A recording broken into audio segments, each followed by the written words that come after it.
Hi guys, my name's Mina Mamoy and I'm a part of the Relentless Youth Group at Praise Chapel in Wahua.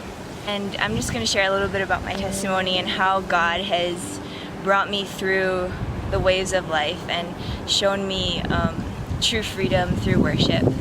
My mom and dad split when I was really young, about 4. I lived with my stepdad throughout my whole life, and so my real dad was like kind of in and out.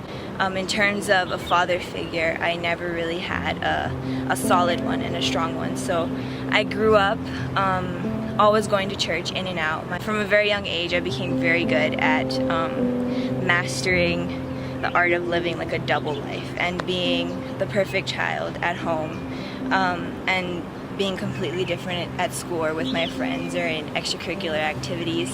And so when I was in middle school, I kind of like reached my peak at performance. Kind of being what people thought that I wanted to be. Like in middle school, I got really involved with hanging out with the people who were considered like the bad crowd, like the druggies, people who started drinking, who started having sex at like 12 and 13 years old, girls who were getting pregnant. And I felt the need to be accepted by them because they told me my worth and they set a bar for my value. It was like a robot. It was like, okay, I'm school mode, like now I'm gonna act like I don't care, like I have a great life at home, like I'm rich, like I have all these clothes and I do all these bad things, and then right when I step into the door at home, I leave that personality out and I come back and be the perfect child who got all A's on the tests. And it became something that was exhausting because I tried to battle one demon over here and try and uphold one seemingly good, seemingly holy and Christian girl over here when I was at home. And I felt like there was no hope. And this God that I would praise at church on Sunday was somewhere up there, and I didn't understand if he could hear me and if he could see me. About that time in my life, the relationship with my mom and my stepdad was really rocky. And so the dynamic of the household was essentially crumbling into pieces, and there was no foundation. And so because of the verbal abuse, because of the emotional turmoil that I was going through, I tried extra hard to keep it together. But behind like that perfect persona and that perfect smile that I put on my face, that mask that I tried to hold together so much and control, if you just took that off, like you would see someone that had no idea what she was doing. My depression kind of kicked in freshman year, but it carried all through until about junior year, when my dad, my birth father, got super sick, and so he would come around and I just would feel so guilty. I remember feeling so guilty of not wanting to be around him and hating him, but wanting him to change at the same time. And I'd see my friends with their successful fathers, with fathers that could build things and that were there for their childhood and who taught them how to ride a bike and who taught them how to do all of these things. And me and my dad had a relationship that really wasn't a relationship, it was more like an acquaintance. And for me to not know him fully held me back even more from entering into a relationship with God. I started going to Praise Chapel's youth group, Relentless, and in that began a new journey of me rediscovering what a father is and how freedom can be released on the children and how much he wants to lavish us and fill us with this freedom.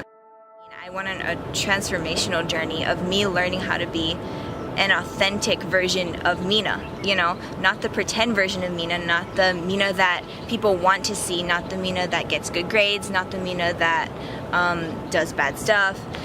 The Mina that is true and that is grounded in a foundation that's unshakable. Through the hard seasons, and though everything still gets rocky and though the waves still come crashing, even much more growth and even more songs and art and creativity is born through it. I was released from that.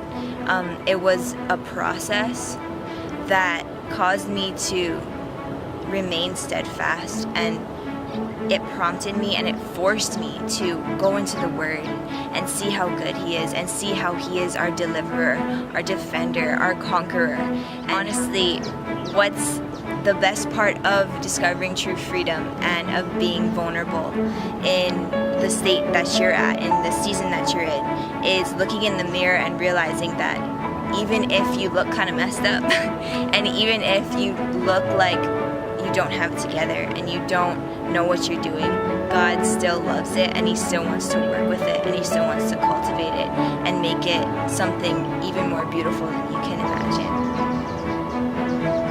We don't have to pretend like we're okay, and that being with Him and remaining with Him with integrity is enough. You don't have to do anything. You don't have to even speak. You don't even have to think. And He'll still love you for who you are, and you don't have to try and act like you got it all together.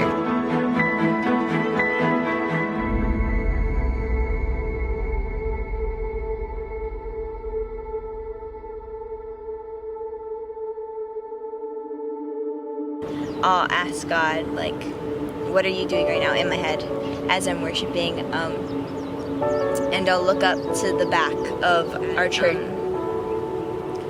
a little above eye level, and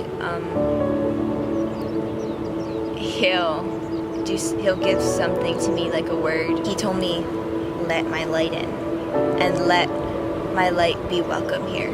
Welcome my light to purify and to cleanse every inch of darkness that tries to dwell in this place, because it is not a place of darkness. That's not what the church is. The church is a place of light. It's a place of fertility. It's a place where we can grow, and we can be still, and we can wait on His presence to transform our hearts.